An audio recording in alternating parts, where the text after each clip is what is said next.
Hello again. The 15th of January 2021, 16 to 3 p.m. Krakow, Poland. Agnieszka Beata Magdalena Rojek. Agnieszka Beata, my baptism names. Magdalena, my confirmation name. Originally belonging to the Roman Catholic Church this lifetime.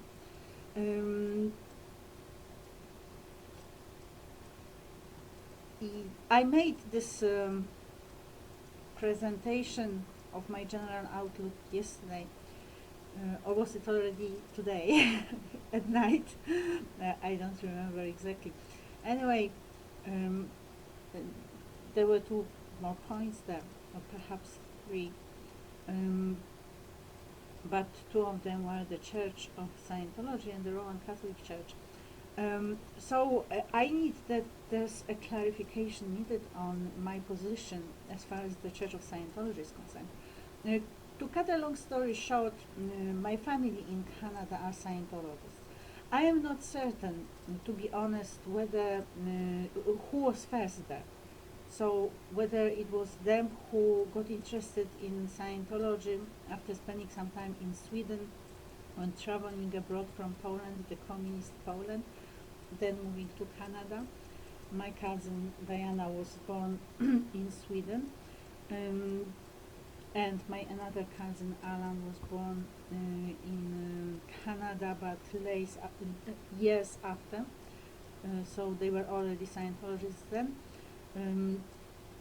So I don't know if it was them who first came into Scientology, or if it was me who had the connection, and they naturally, being my family, being connected, found Scientology.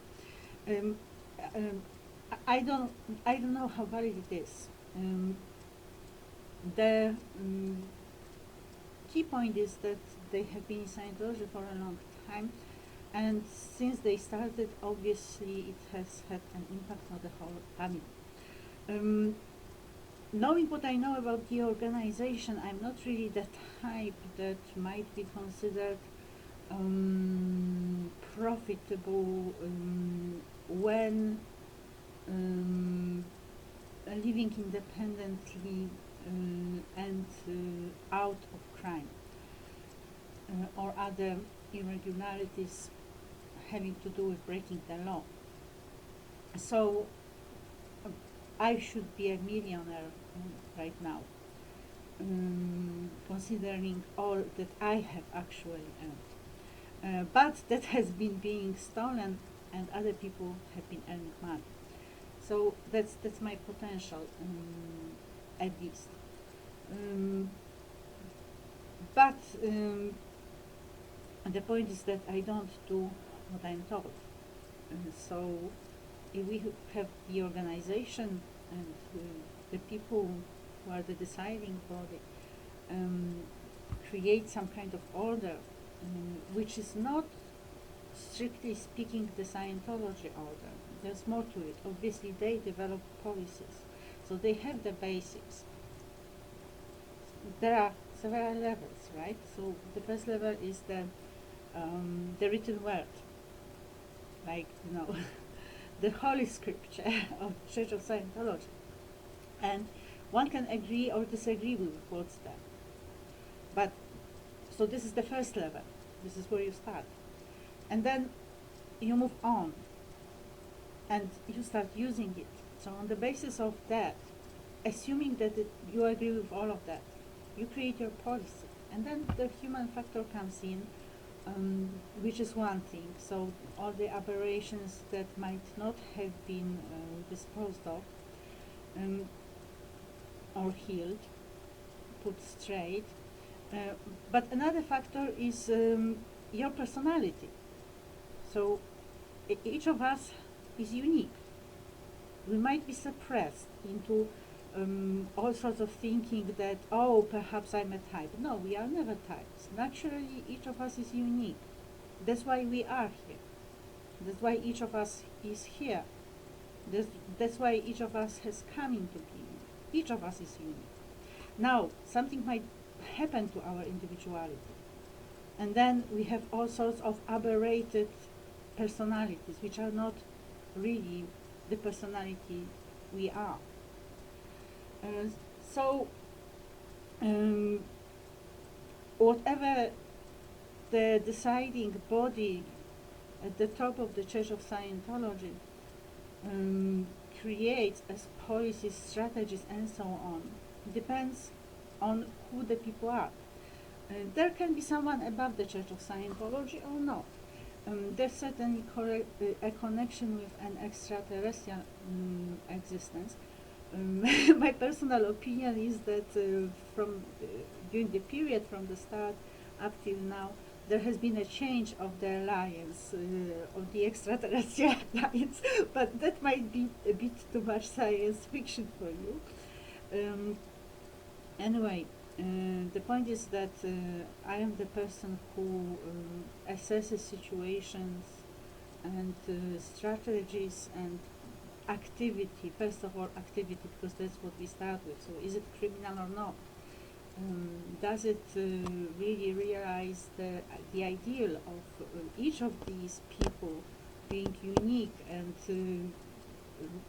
having this unique personality back to be able to act in life? Or is it at the cost of someone else? If it's at the cost of someone else, obviously this is out ethics, and it cannot be accepted.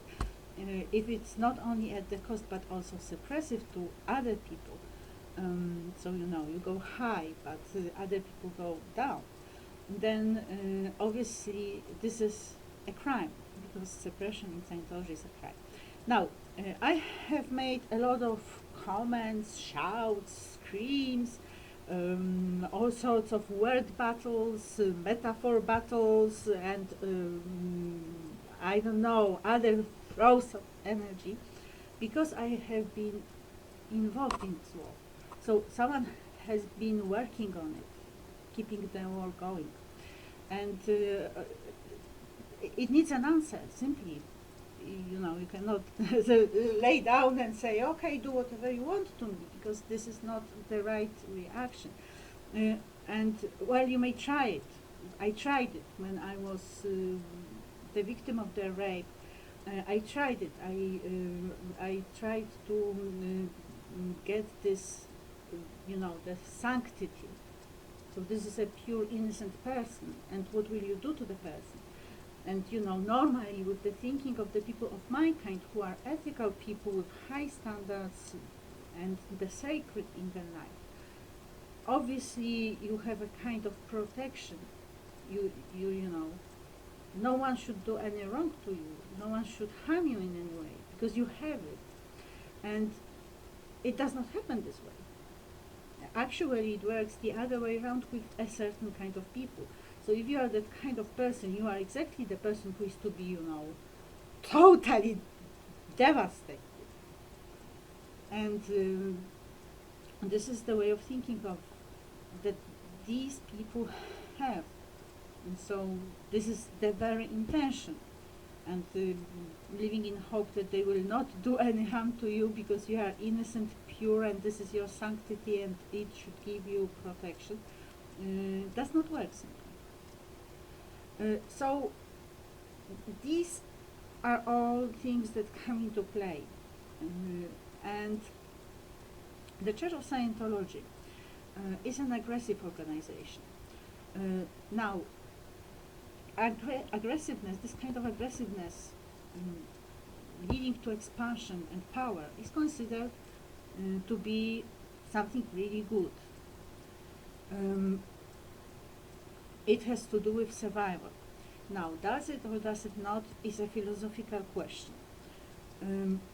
But overall, at one point you have to find yourself somewhere on the balance. So you have the balance, right? On one side you have the aggressiveness, the expansion. On the other side you have the values, the ideals, the ethics. So what was Scientology for? Scientology was to counteract suppression. This is the purpose of the Church of Scientology. This is why Scientology came into being. So all separation was to be lifted and not created additionally. And the point is that the Church of Scientology started adding the surplus in the area of suppression, instead of making all suppressions everywhere disappear. Of course, when you think of life, and if you think of the world we live in, it can make you laugh when you hear someone saying, okay, so now I'm going to create the peaceful world with no suppression. But this is really the ideal. All people free. And this is not about sexual freedom and all sorts of aberrations that are, trendy nowadays. It is about the spiritual freedom. This is about each of us being himself or herself, the real person. Now, okay, so well, I'm the kind of person, I'm the conqueror, okay? So, I'm like Caesar, or I'm like Alexander. So, I mean, if you let me be free, I will conquer the whole world. And I'm pretty sure that someone there will not allow me to do that because, why should you rule? I can rule as well. And basically, it creates a conflict. So we have a war again. Well, these are all things that need to be better thought of. But taking you to where I am, and where my standpoint on the Church of Scientology. Scientology might be incorrect in some points. I do not believe that the original Scientology was technological. I believe that it was, these were spiritual values, communication, like, I stand here, you stand there, I look in your eyes and something is happening between us. And perhaps when I look in your eyes, you look in my eyes, and we have something great. And it has nothing to do with whatsoever technological processes. This is the spirit communicating to spirit.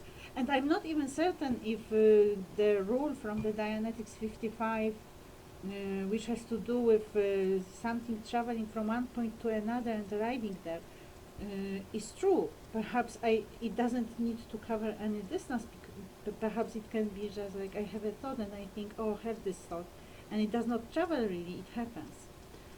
Like magic, the man that takes the rabbit out of the hat, suddenly there was no rabbit and there is rabbit, and this is not an illusion.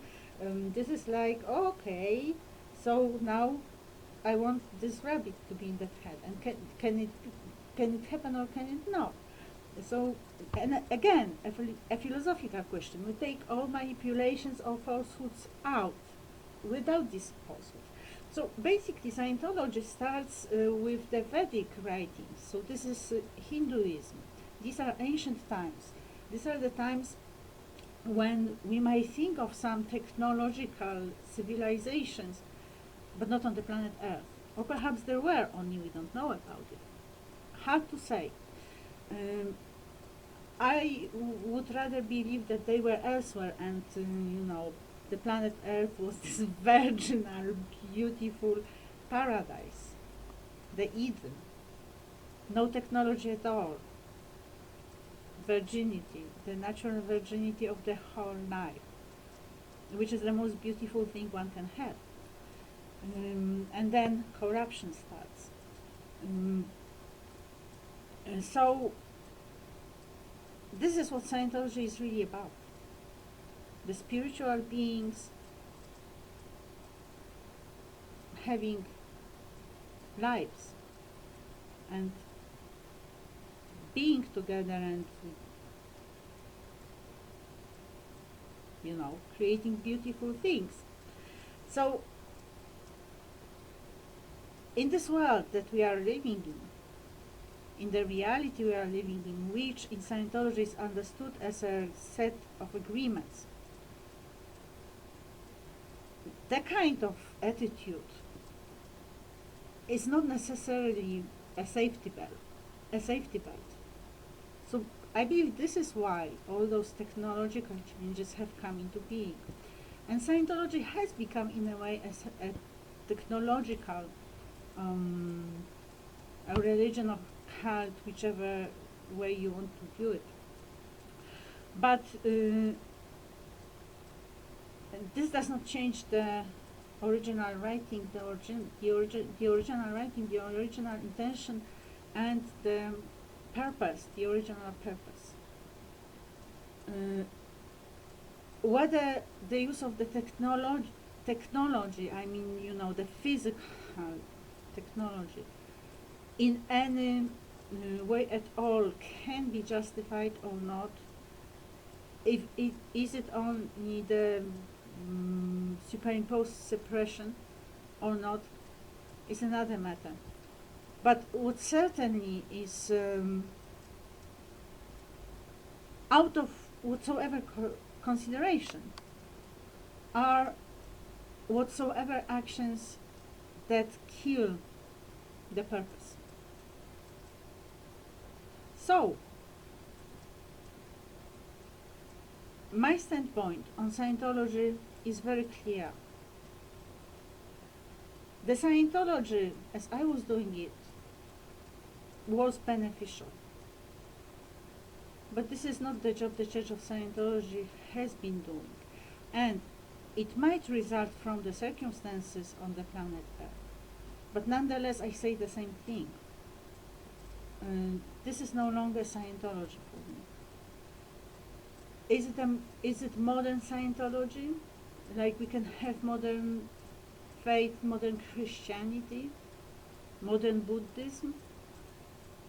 Well, I'm living in that body and I'm still meditating.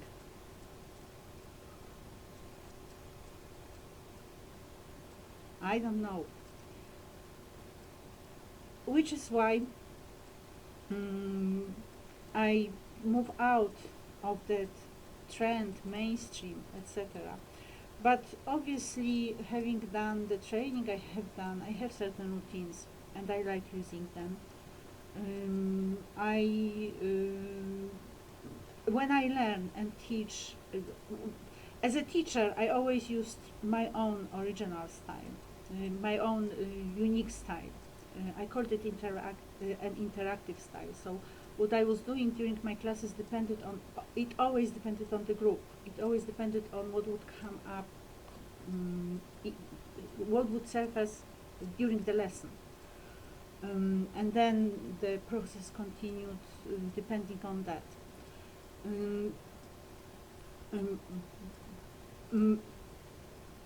And I also resumed the methods of learning which reflects on teaching that I had in the primary school and then that I was developing throughout my education. So now I'm working on those lessons of English.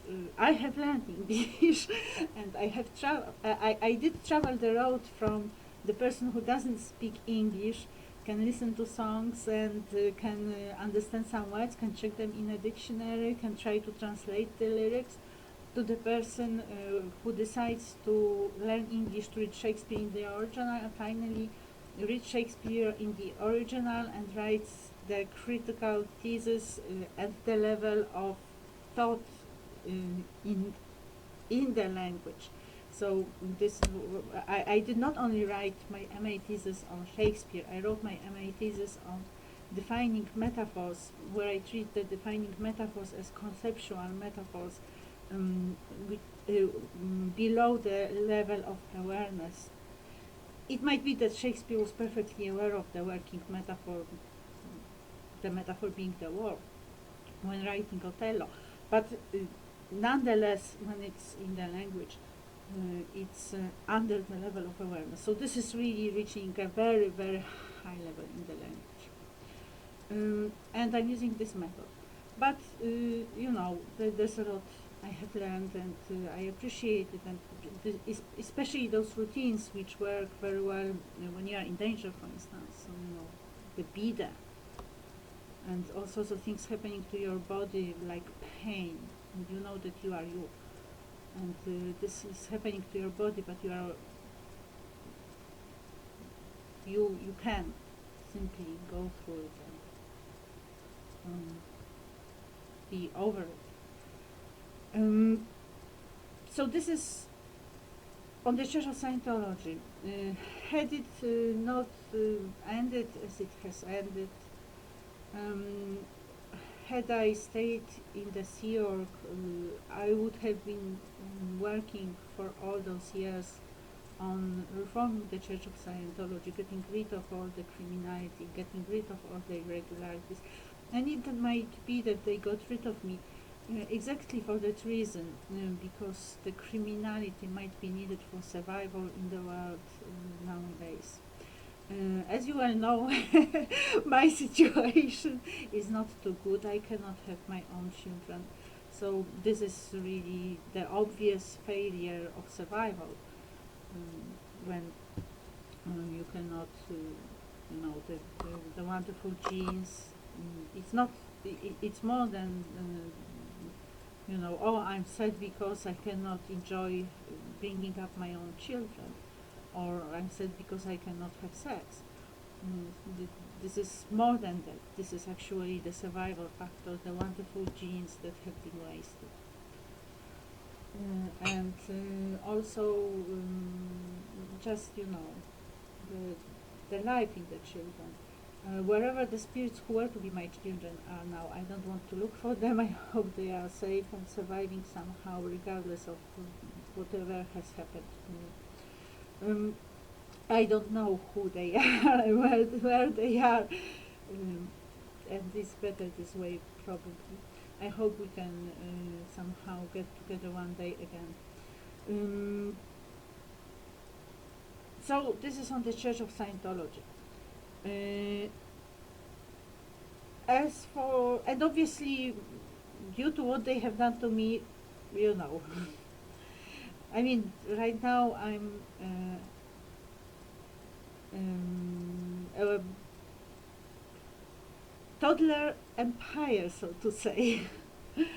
So this is a spiritual empire, and I'm a toddler, I think. Perhaps not a little baby anymore, a toddler.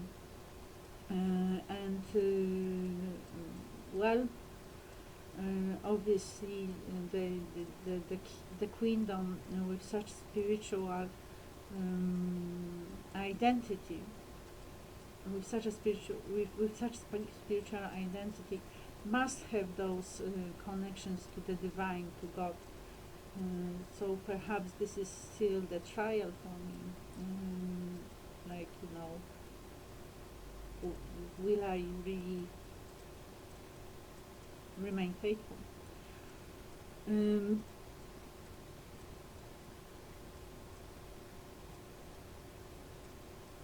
And this is the position from which I view all those conflicts that have come into being. So I am the queen, I'm the monarch.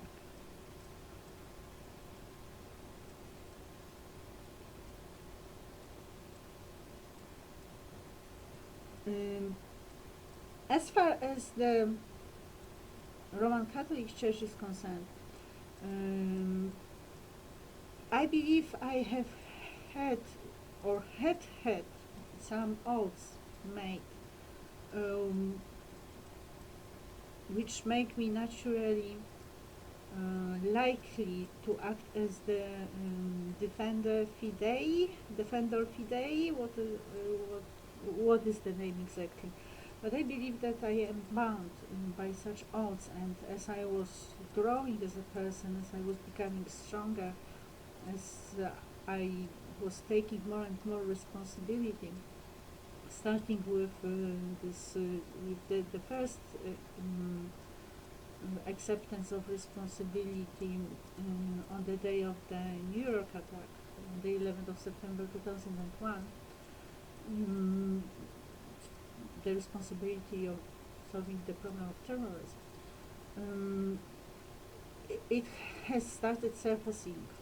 So I was doing my best to be in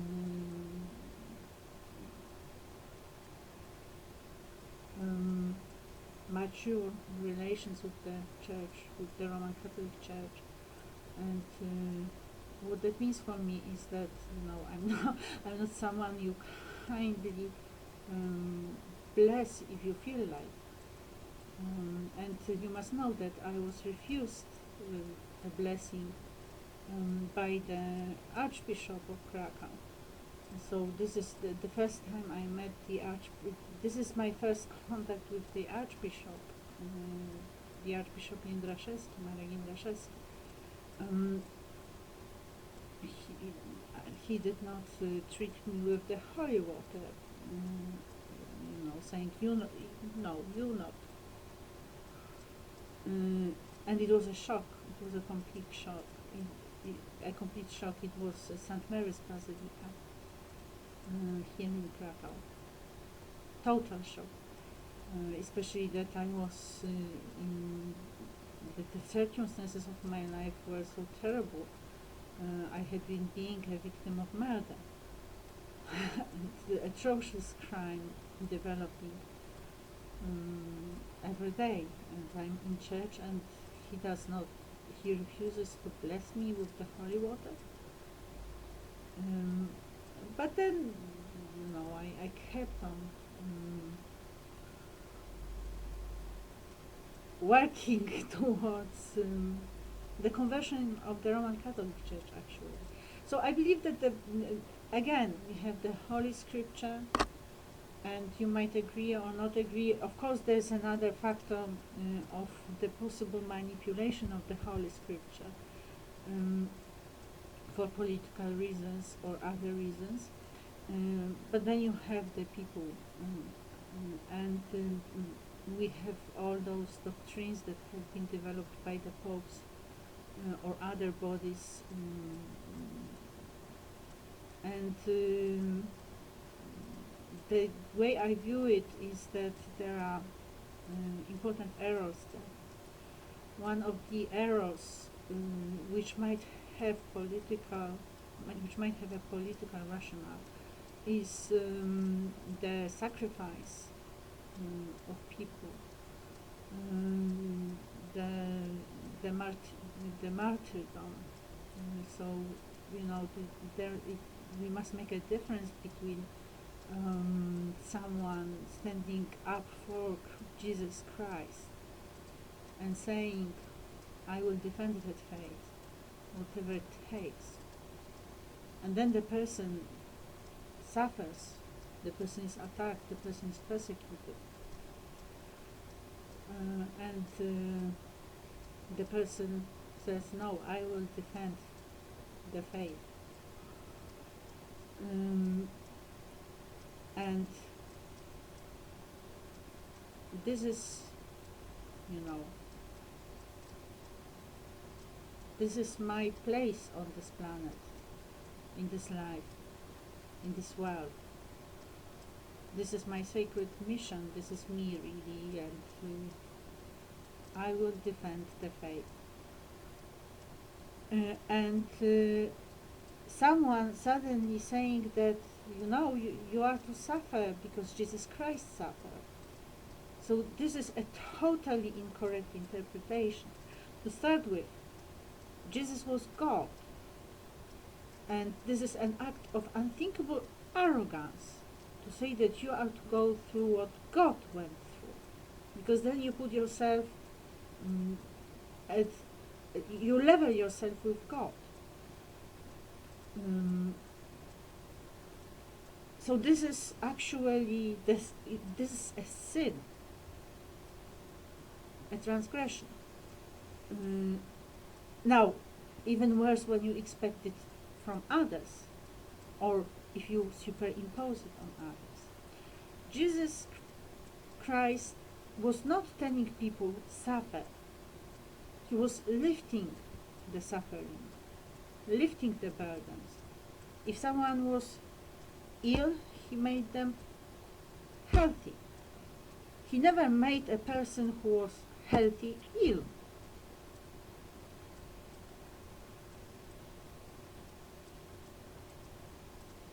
There's not a single incident of humiliation in the Holy Gospel. So what the Church is doing and claiming it to be an act of redeeming faith is against the Holy Creed, and it's criminal.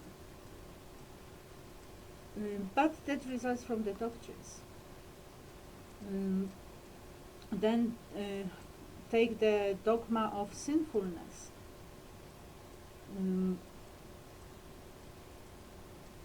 That also needs to be somehow judged against the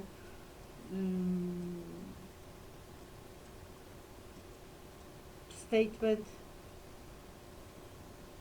I did not come to convert the just. I'm not sure if this is the English version, but you know.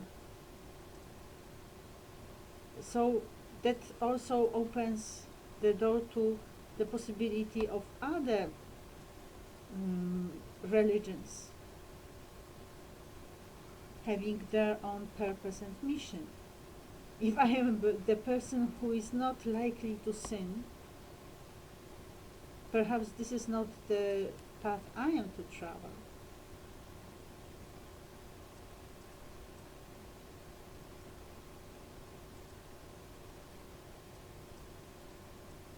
And there are many things like that. And this is assuming that the Bible is reliable as the Word of God. My personal opinion is that if we are in connection with God, it should speak to us. I mean, the Word should come alive, and we should just know. If we live in truth. If you live in lies, obviously your perceptions are twisted. Your reception is aberrated and quite often perverted. But I don't have this problem because I live in truth.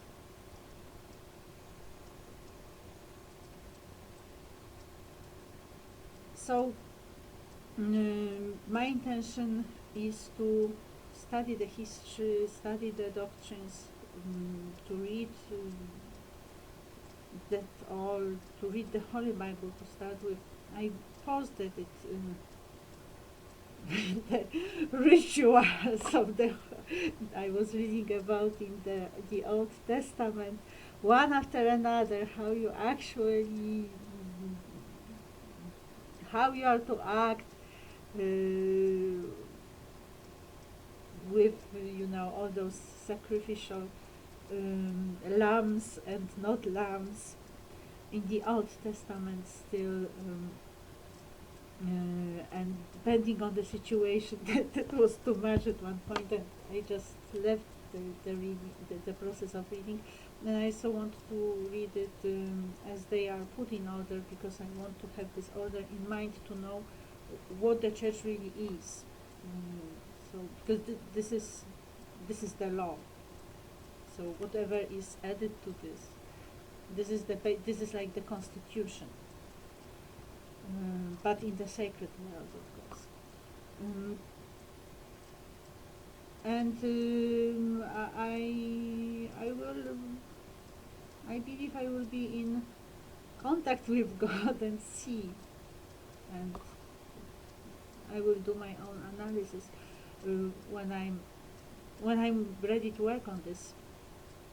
But I don't feel that I have to do it anymore. I felt so before. Still, after all the crimes that the church has committed against me and my closest family,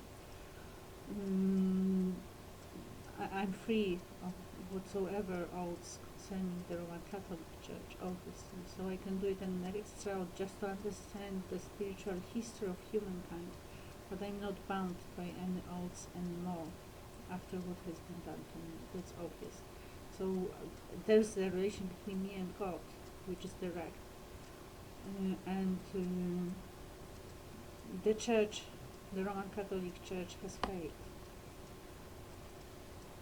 And the same concerns the Church of Scientology, of course.